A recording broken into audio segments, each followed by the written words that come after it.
inside the locker room, just about to do the podcast.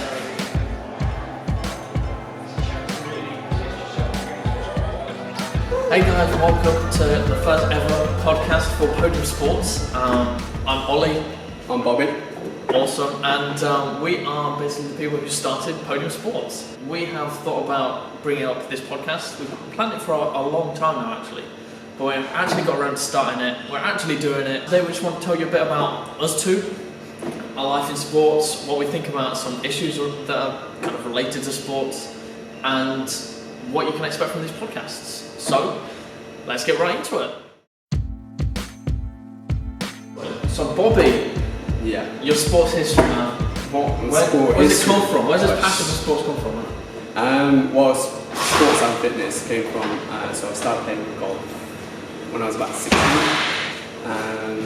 So I actually I only played a little bit here and there when I was 13, 14 years old. And then it kind of like developed. I got really interested in, I played in competitions, played in county events and so on. And I just really enjoyed it. I got into the junior team and I only got serious when I was like 15, 16. Yeah. That's where I really took it serious, took lessons, really dedicate myself to the sport. And at one point I wanted to kind of actually become professional. For a pro. Go for it. You know, every kid has that dream. But like, do you still have that dream? Wow. Do you still want to be a pro? No, I don't. Because I don't know, I just felt that what happened was I didn't carry it on. I didn't have that passion to carry it on. I didn't want it bad enough. You know, some people, they really want bad enough and they'll work hard and they'll just do whatever it takes to dedicate their life to it. I just didn't have that amount of passion. I enjoyed it. I enjoyed playing golf. I loved it, but it wasn't. So I knew it wasn't to that level. Deep down, it wasn't to that level, and I knew that. And it's just something that you know. You often find like with people that actually become professionals, it's literally an obsession. Like their whole life is about that. And it was for me. It was to that point. Yeah. But it wasn't. At times, I thought if I wanted bad enough, I wouldn't be like getting discouraged and stuff like that. I'll just keep carrying it on. And it just got to a point where I actually fell out of love with the game. Like it just got to a point because once you reach a high level, it's like keep pushing, but you don't see the results and you get discouraged. Yeah. And you kind of you don't give up, but you kind of think, you know, do I want this bad enough? Am I willing to be patient enough to? Yeah. Are you willing to put in that work? Exactly, dedication. And I don't think I was. Yeah. And that's okay, but I think in a way it's a good thing because I think it's the best thing that never happened to me, if that makes sense. Why? Just because I think, so this is kind of my story, like where I went to, I think, where I fell in love with fitness now, where like fitness has taken over my life and the gym and so on is kind of like, it's up there in terms of just health and fit, like looking after myself. I find that I don't really get discouraged to go to the gym. I don't really hate going to the gym because the initial first I'm like, I've been working all day, I really don't want to go. But then once I go, it's like, I want it to carry on longer and longer. Yeah. With golf, I enjoyed playing the sport, but then it was just that I just wouldn't want to practice and put in that extra effort. Yeah. So, but it's different with fitness. I don't know why. I don't know, maybe it's like a mental thing, like with the endorphins, through exercise and stuff like that. So do you think that maybe that was because of like burnout? Like you'd just done it for so long, so intensely that you're just like... I think it's that. I think one thing you have to be patient, especially being that young, 16, 17, 18, is to have balance in your life. And I don't think I had that. I was focused on the goal. And you need that dedication, but you also need balance. Like you're just a kid, you're a young person, and you need to enjoy your life as well. So I didn't really do that. Yeah. And maybe, possibly, that burnout was a big issue for me personally. Golf's seen a lot of the times like a rich person's sport. Like you have to have a lot of money to get good at it or whatever. What do you think about that? I don't think so. I think it's a sport where, of course you need money like for the equipment and stuff like that. But then it's like the lessons. But personally, if you find a group of friends that you play with. Like I did, we used to play after school all the time. Yeah. And it was so much fun. I don't think it can be seen as a rich person sport because I was playing with just like normal people, normal average people, but then yeah, I can see that aspect of it, but I mean, there's junior memberships. If you start young, junior memberships are really cheap. Yeah. So I don't think it's a you don't have to buy your own clubs and things like that, do you? You can rent them. yeah, you can rent them, but obviously, So if you buy them, then that's I mean, you can not that expensive. Originally, like junior set isn't that expensive. How much for like a junior set? Junior set's like £300 for like 12 clubs. I guess it's not like equipment, bad, everything. like considering how much it could. But then that's your only expense really. Yeah. After that, but then that's like that will last you like another like 3 years. Well, yeah. Apart from like the junior membership for the club, like to keep playing. Yeah, that I mean, and if you're going to get coaching, then you have to pay for that. Yeah, if you're going to get coaching as well, they're going to pay for that as well. But that's with any sport though. I think that's with anything. You're going to have to pay some money. I mean, it's not like, you know, it's not like you're not going to have to pay money in the sport to get better at it. If you want to get good, invest in yourself. Like that's with anything. So I don't think it's a risk passing sport personally. That's fair enough. Yeah, and I do agree with that to an extent. Like if you do want to take it seriously, then I think golf is probably one of the most expensive sports you can do. At the end of the day, I got into golf because my dad introduced me to it, and I enjoyed it. And so, if you don't enjoy it, I don't recommend you paying all that money investing in yourself. But yeah, if sport is something that you wanted to invest in yourself, then yeah. So before you started golf, did you do anything else? Because you started when you were 13, so that's quite late. Actually. I used to play all sports in school, but nothing serious. Like I wouldn't say. So you didn't go to any like training groups or? I mean, I used to play football, but that was like very rare. Yeah, I think it's interesting in England. Like everyone just seems to play football when they're a kid. Yeah, it's just like whether it's to a high degree or a low degree, it's just kind of what you do. Yeah, because it's the main sport here, isn't it? Yeah. I mean, it's huge. It is. It's absolutely massive. It's ridiculous. Football, like, I was actually looking at like the attendances the other day for like professional like football and rugby, and we live in Leicestershire, if none of you guys know. But basically, we have the Leicester Tigers, who are one of the best rugby teams in the world. Yeah. And then you have Leicester City Football Club, who are supposedly one of the best teams in the world. Yeah. And the attendance is crazy different. Like, if you go to a Tigers game, it's like 13,000 people. If you go to a Leicester City Football Club game, it's like 40, 50,000 people or whatever. Yeah. It's crazy how different it is. And we consider rugby to be our second sport, yet it's so different to football. Yeah. In terms of the following that it has. And the money, I guess. Yeah.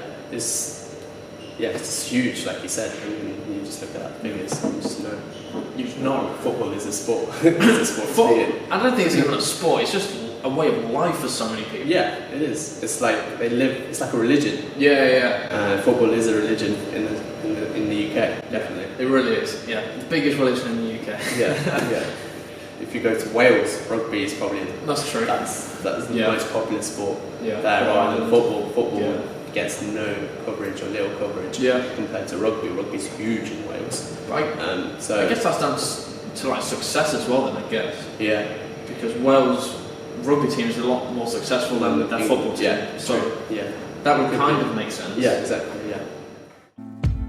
So what about you in terms of badminton and? Yeah, so for anyone that might not know, if you've been blind for the past couple of months or whatever, I play loads of badminton. Actually, right now you should actually have some of my 1 year challenge videos up, so we'll talk about that in a minute. But yeah, badminton's been my entire life since I was about 8 years old. Yeah. So what is it about? Why is badminton special to you? Why do you? I don't even know. I feel think as though badminton's ingrained. So in your soul. when you go to school. Yeah. Right. And you're in primary school, and the older kids are always the kids that are better than you at everything. Yeah. Simply because they just know more, they're older, they're bigger, they're stronger, whatever. Yeah. But when I played badminton against the older kids, I was as good as them. Yeah. I think that's really what started me doing that. Yeah. Because I could play them on a level playing field. I could beat them at something. And that's really what kind of gripped me. Like, I love that success and that winning feeling, and that's where I got it from. Yeah. I mean, I played a lot of other sports when I was younger, so I've pretty much done every sport you can think of. I've done basketball, horse riding, I've done archery, done athletics. I was big into athletics as well. Yeah. High jump, I had my school record I got for high jump, which was good. I did 100 metre sprinting, I was pretty quick at that. Not so much anymore. How quickly in 100 meters? How quick was I doing it? Yeah. I think my fastest was 12 seconds. Whoa. And that's when I was, I think, about 13. Yeah, that's really good. So that's alright. Yeah, it's decent. I mean, 10 seconds is Olympics standard. Yeah. Like, So Olympic, yeah, pretty much. So 12 seconds, that's really good. Something like that. It was something like that. But I mean, even if you do sprinting at that kind of age, people are still going faster than me. Yeah. Like I was like nothing special. Yeah. Like I could sprint, but I wasn't great. Yeah. And I think like I didn't do that well. I didn't do many competitions or things like that. I just did it at school or whatever. Yeah. Because it wasn't the thing that I was into. Most interested. Yeah. Yeah. But yeah, there were still like kids at my school that were faster than me. It's like, what's going on? Really? Yeah. How fast? I don't even know. I don't know exact times and things like that. But yeah, it was quick. Let's say. So basically, there was a kid at my school that was the county, like the fastest in the entire county. Yeah. So even like no matter how fast I went, he could go faster. Yeah. It was ridiculous. So, I actually wish that I'd done hurdles because I think I would have been perfect for hurdles. Okay. Have that jump and the speed at the same time. Yeah. But I never actually got into it and did it. So okay. Yeah. Fair enough. Bit of regret there, maybe. But Bit of regret, really. You never know. Regret. Okay. Not. Oh well, maybe not regret, but I've got a question mark whether I could have done it. Okay. I guess. Okay. We'll never know now. We'll never know. Yeah. Well, no. I'm too old to start now. Yeah. But then, kind of when I was about 10 or 11 years old, I had been kind of playing badminton for like a year, 2 years. Yeah. I'd gone to this training like time where you could go get trained by this coach, pay like £2, everyone paid £2, and this coach would train you. And actually, it was really, really great. George Frith. Some people have different opinions of the guy, but he was a great coach, absolutely great coach. Okay. Gave me all the technique I needed, and I got into the county team when I was about 11, 12 years old. Okay. And that's a really big thing. So if you can get into the county young, then you're good. It's the same thing if you get into the national team when you're young. You're pretty much guaranteed to be there when you're older. Yeah. Simply because you're going to get the best training. You're going to be the most dedicated person there. So, you know, getting into the county team was good for me. And then I just kept playing. I went to a performance centre when I was about 15, 14. So I got more training there as well. When I was 16, I started having problems with my knees. Stopped playing for about a year. Just played for a club, which wasn't too much of a deal. Yeah. You know, an adult club. People play there socially, so they're not there to train hard and win every single match. They're there to have a good time and do as well as they can. Okay. It's not a big deal for them. Okay. But then when I was kind of 18, I wanted to get back into it. Came to university, played at university, got really involved at university again, and kind of rekindled that passion that I had when I was like 15, 16 years old. Okay. So that was really good for me actually. Yeah, I'm really glad that happened. When I look back, I think probably one of the reasons is that I had experiences with bad teams. So when I was in that team environment, maybe it wasn't great. Yeah. So when I was playing football, I played for my primary school. Well, yeah, so I played for my primary school at first. I would have been in year 4 playing in the kind of year 6 and year 5 team. Yeah. So a year above what I should have. Yeah. They stuck me in defence. Basically all the other players, they were older than me, they look down on you, they don't treat you as an equal. Yeah. Things that happen when you're a kid, it's just what happens. Yeah. So I think from that point of view, I didn't like being in that team. So then it kind of tainted it for me. And then going forwards, so when they left and I was into the year 5 and 6 team, there was kind of 3 of us that actually played football, and then 3 or 4 people that didn't play football. And then you would keep losing because the team wasn't strong as a team. And that really kind of got to me because I love to win. I love the success and whatever. Like I love being in a team. Yeah. But you need to make sure that it's the right team. Yeah. And I think that really affected me from kind of a young age. You have at max one person that you rely on, and that's it. Yeah. That kind of point of having no one else to blame, no one else needs to help you out or anything like that. You're on your own. Yeah. If you're good enough, you'll win. If you're not good enough, you won't win. Simple. Yeah. Not. I think. Yeah. I'm great. I can score 10 goals, but my goalkeeper's terrible, and they'll let in 12. Yeah. Like, then we're messed up. I think it's funny you say that because like that's the way with me. Like you are in charge. You are like 100% in charge Yeah. of your own success. Like in the gym wise, it's like you have to eat the foods, you have to put in the work, Yeah. and it's like that individuality. And then again with golf, it's like you're on that course and you're playing it's you versus that course, and you got to make sure you're mentally ready to, like, if you have a bad like, you pull your drive to the left or something like that, you know, and like you shoot it well over your handicap or whatever. Yeah. It's like you need to control your emotions. You need to focus on just basically yourself, and it's not a team sport. And I think I just resonate with individuality. I think being an individual in your sport and focusing on strengths and knowing your weaknesses. I think it's funny that you say that, that you're an individual person. So I'm an individual person in terms of the sport we picked, and it's just like you are in charge of your own destiny, basically. Pretty much, yeah. But I don't know, it's strange because like I don't mind being in a team. Yeah. As long as I'm not playing a match where it matters, then I don't want to be in a team because I have to rely on other people to win. Yeah. Does that make sense? Yeah, but you're going to always find yourself that. Yeah. But the other thing is like like in business or sport, like we're doing both things now. Yeah. We need to learn how to be in a team and to make the team work. Yeah, that's true. Because we're the guys in charge now. Exactly, yeah. So, yeah, I agree. You need to learn how to work in a team, but it's just you have to pull your part of the weight for whatever you're doing.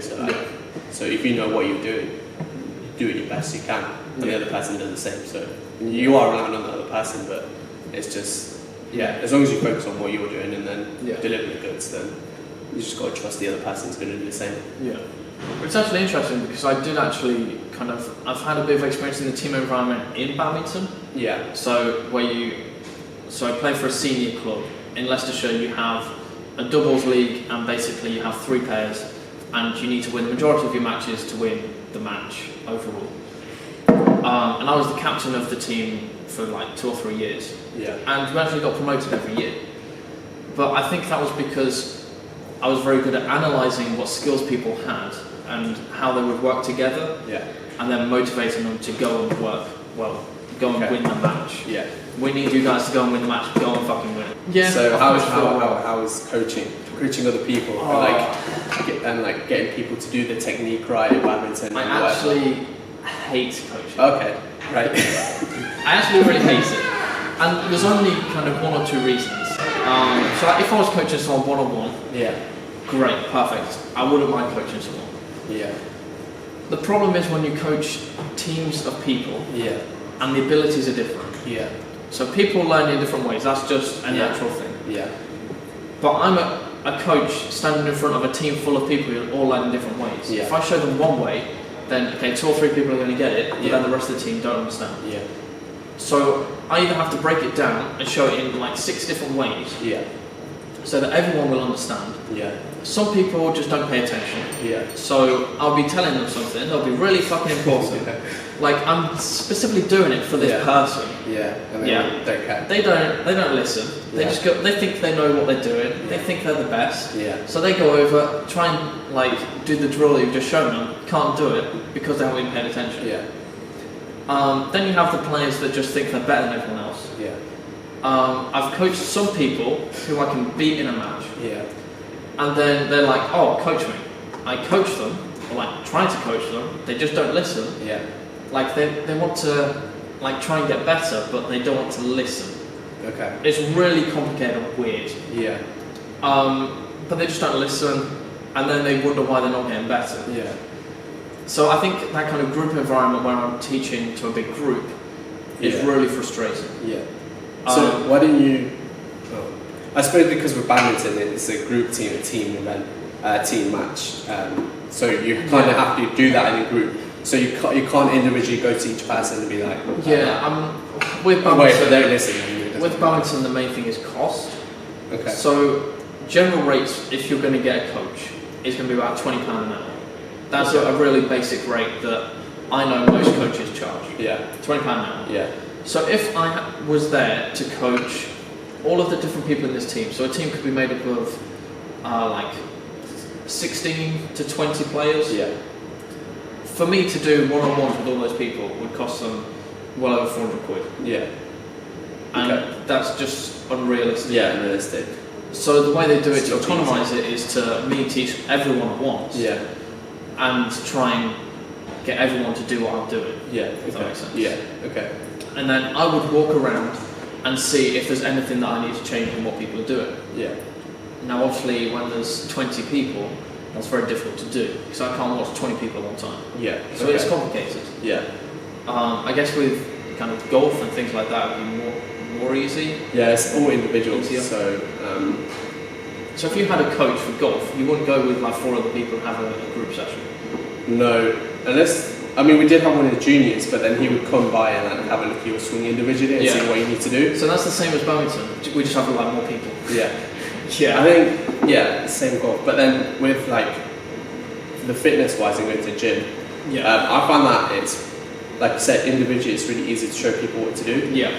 If you have like 2 or 3 people, it's really hard because obviously they're different levels. Yeah. And you need to figure out. Yeah, the levels is very interesting as well. Yeah, so they're different levels, so you need to figure out what's going to work for them and what they're doing wrong. Yeah. Some people just get it straight away. Some people they struggle. Yeah. But I think once you demonstrate it to them, I think they pick it up really easy. Once you see you do the form right, and I find that they pick it up really easy, and I tell them, look, pay attention to this. Look what I'm doing. Look what my back's doing. Look what my leg, hand position is, so on. Yeah. And just like on the tempo or whatever. Yeah.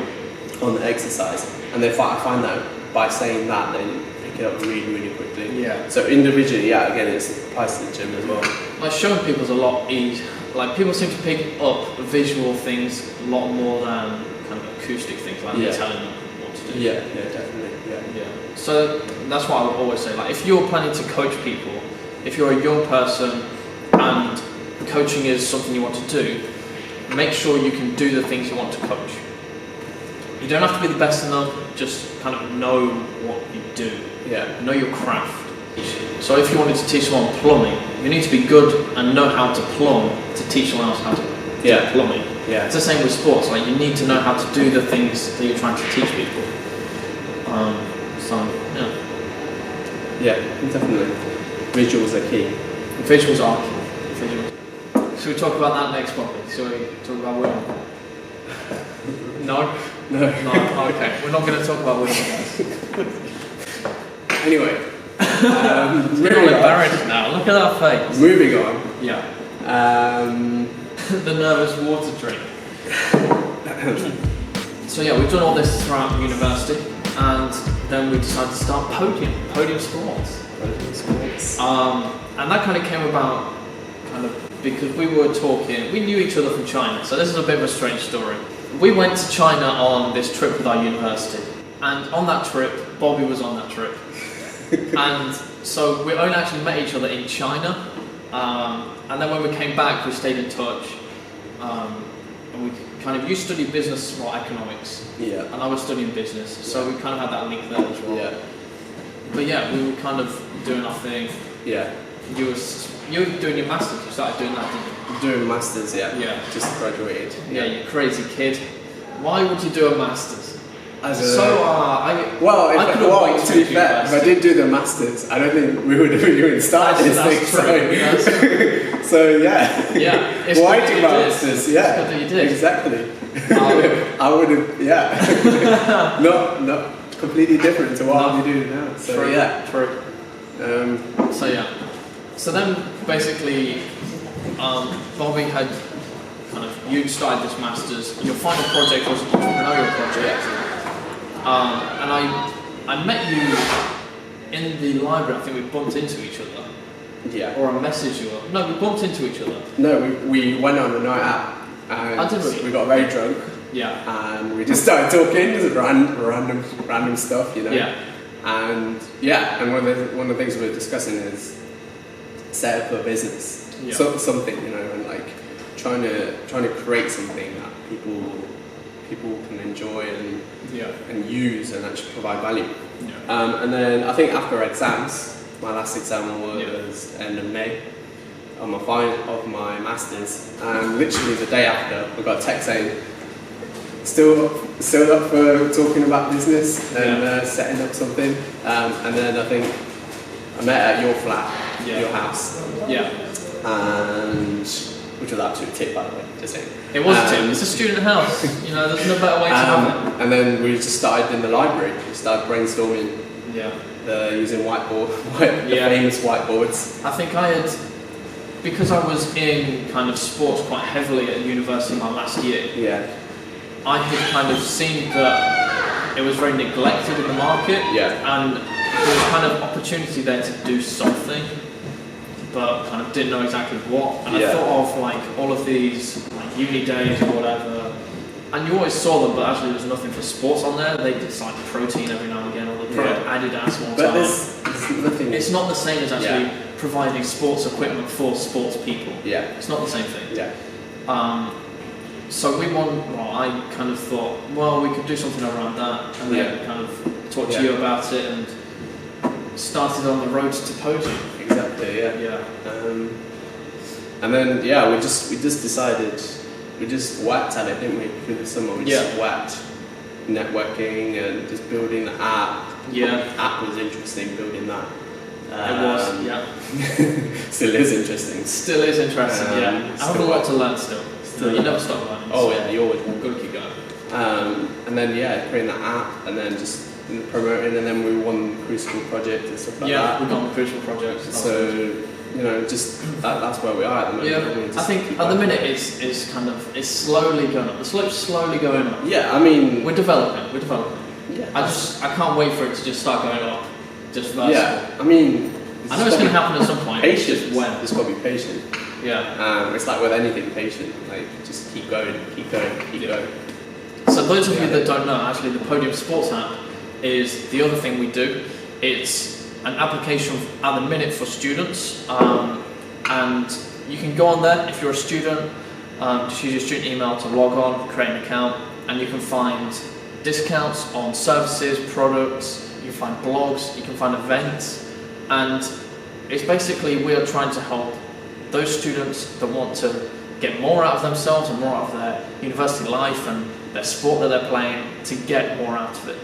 We want to make it accessible and sustainable for you guys to be playing and to keep playing.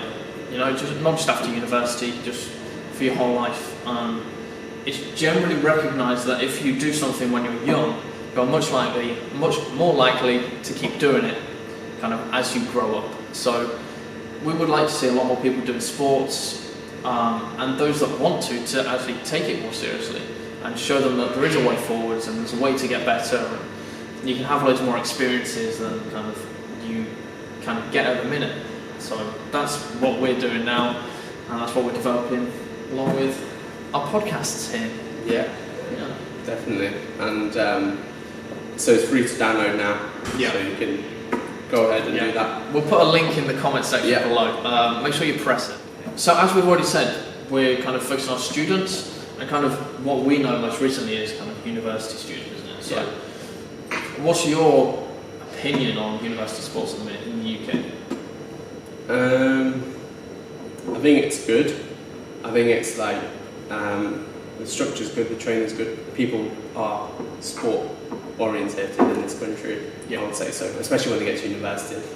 When I see the sign-ups, especially at DMU, there's a lot of people signing up and following through, and they appreciate that sport is an important part of their lives. And just as being healthy and active, like necessarily don't need to go to the gym, but if you find a sport that you really like, it's really good like to get social with friends and stuff like that. And then again, you're looking at those people who are really good and like play competitive and box and so on. So I think it's in a good shape so far. From what I've seen at my time at university. Obviously the drinking culture is quite a big thing in the UK. So kind of from my opinion is that, I don't know, I guess a couple of years ago when the fees were lower, people would just go to university to have a good time. Were you the last year of £3,000, or did you come after? No, I was change? £9,000. So we came in kind of when the fees went up, so people were more focused when they went to university.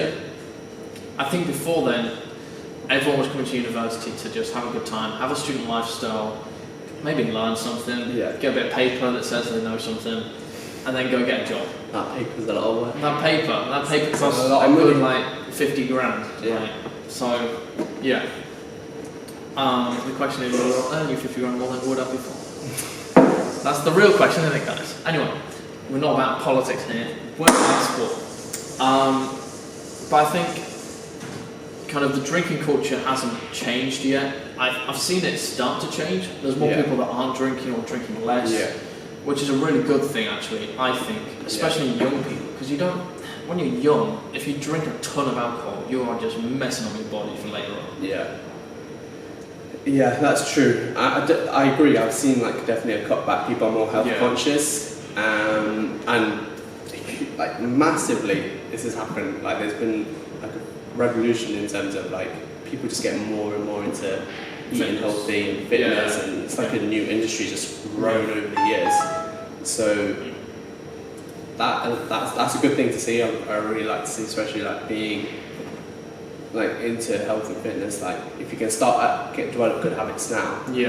But then I still see the heavy drinking culture as well. When you can't get away from it, it is what it is. I mean, you can't not everyone's going to be into sport. Not everyone's going to want to cut back. There are people that just want to endorse themselves, and that's okay. There's nothing wrong with it.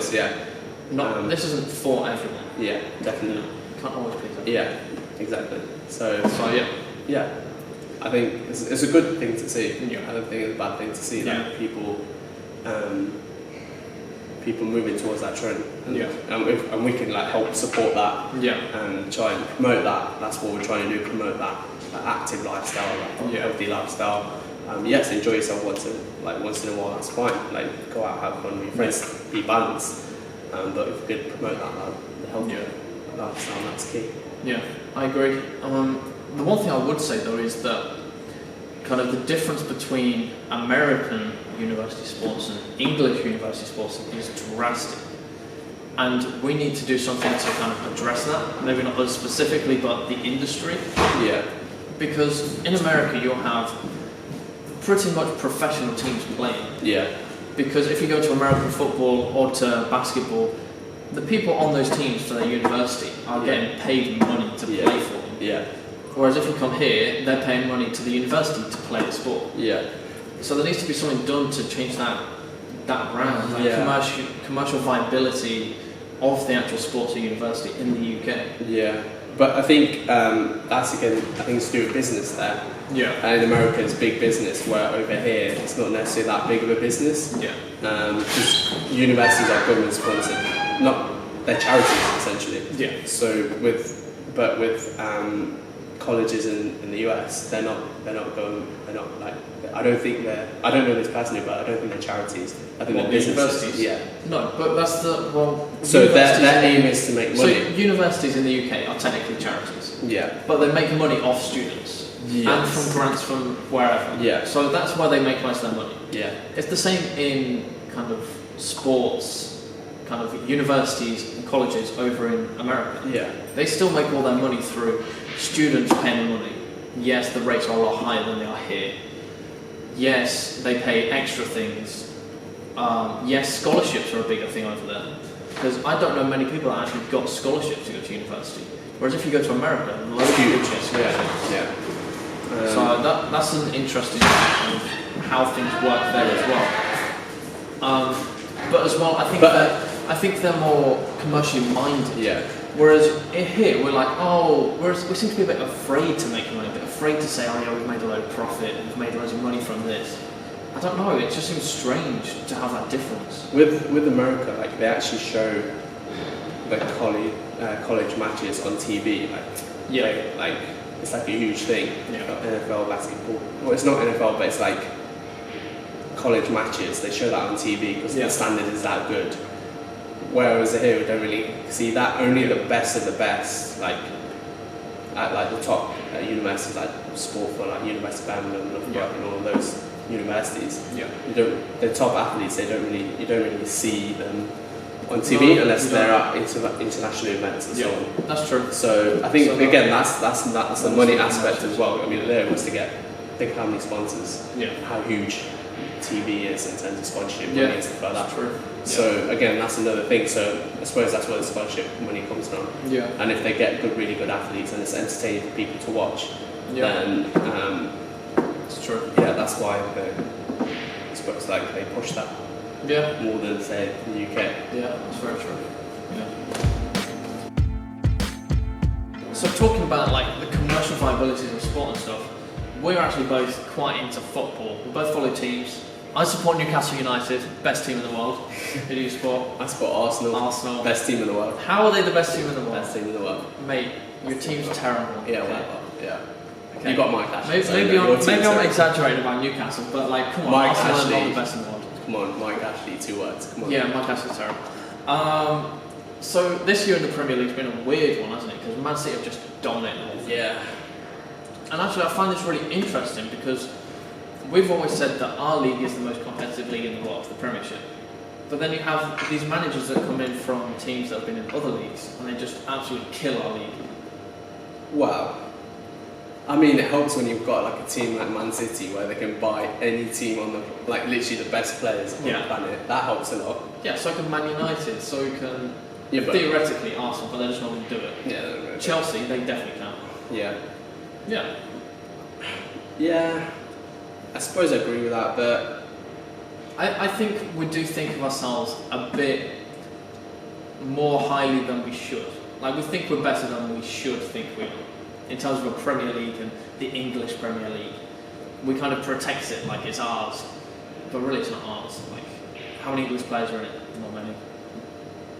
yeah, but you want the best team, you want the best players to be in the best league, don't you? Yeah. So if we get all these But players, I think maybe we go too far in saying, oh, it's the best league, it's the most competitive league. I think there are still good leagues out there. Okay, maybe the bottom half of our league is stronger than the bottom half of any other league. Yeah. I would agree with that. But I wouldn't say that our best team is better than the best team of, like, Spain. Like, can Man City beat Barcelona and Real Madrid? There's a possibility there's now. a possibility Now they've got Pep. Yeah. Yeah, they possibly could. Yeah. But only now. And Well, that's it'd be my point. Like, interesting. Pep was the manager of Barcelona. It'd be so- interesting. In the Champions League draw, Chelsea have got Barcelona, right? Yeah. So that'd be interesting. Like One this of our season. top teams versus theirs. Yeah. Sometimes Chelsea have won, sometimes Barcelona have won. So That's I true. think we're both tight. I don't think there's. Yeah. Sometimes it But just Tottenham depends. did absolutely smash Real Madrid. Yeah, So that's true. And they've just had a great tie against. Oh, they beat Dortmund as well. Yeah. They beat drew Juventus. Yeah. So that's alright. Yeah.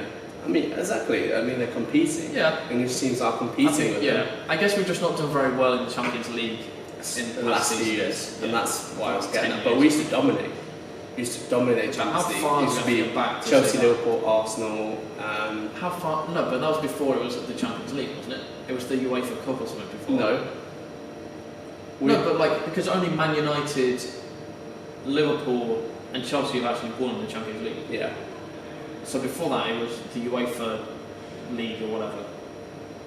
The UEFA Cup or whatever. UEFA Cup.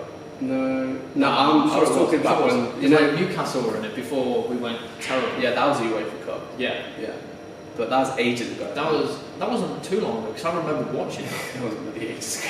That must have been about 2005, 2004, something yeah. like that. That's a long time. What, 6? Okay, yeah. Maybe I'm That's just getting bloody older than I ages. think That's I am. like 13 years ago. Yeah, I forget how old I am sometimes. Yeah. Yeah. But yeah, so, you know, Yeah. we haven't actually done it in the Champions League, in the Champions League era, Yeah. if that makes sense. Yeah. So, we've had a couple of wins. but No, but we definitely did used to dominate Champions League games. Yeah. Like, used to be the top 4 of the English Spanish teams, and they were nowhere inside. Atletico Madrid were nowhere inside. Now you have Atletico Madrid coming in, like top 4 teams coming in. So Yeah. it's teams. Valencia. Yeah, exactly. So yeah.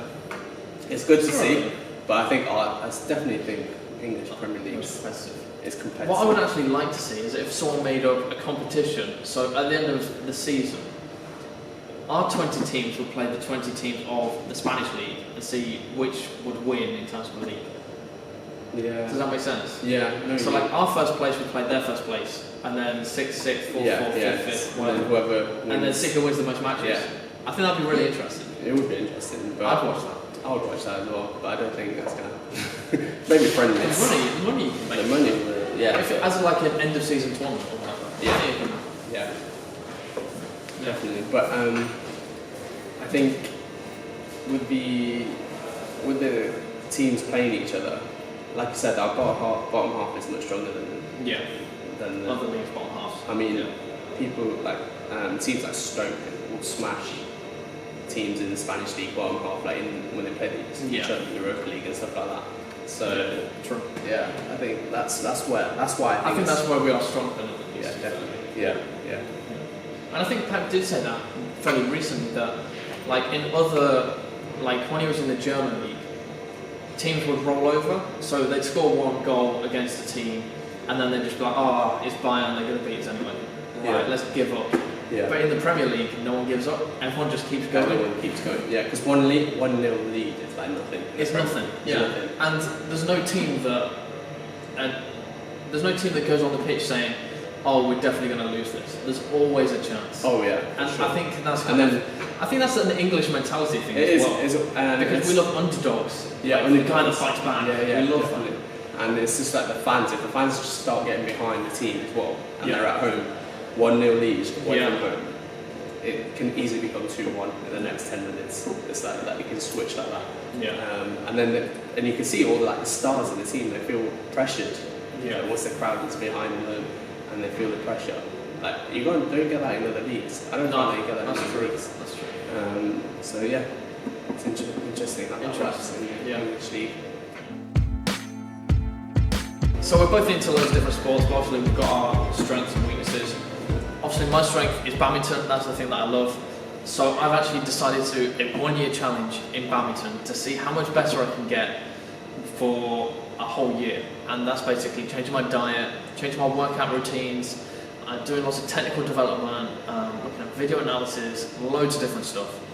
And there should be a few of those videos on the channel already if I've done my job properly. So check those out and tell me what you think. But I'd really love any words of encouragement from you guys, or any words of discouragement if you really want to. It will just give me fire to keep on going. I played in a Belgian tournament a couple of weeks ago, and that's my starting point, and that's going to be my end point in 2019. So I've got to see how much better I can do in the tournament next year.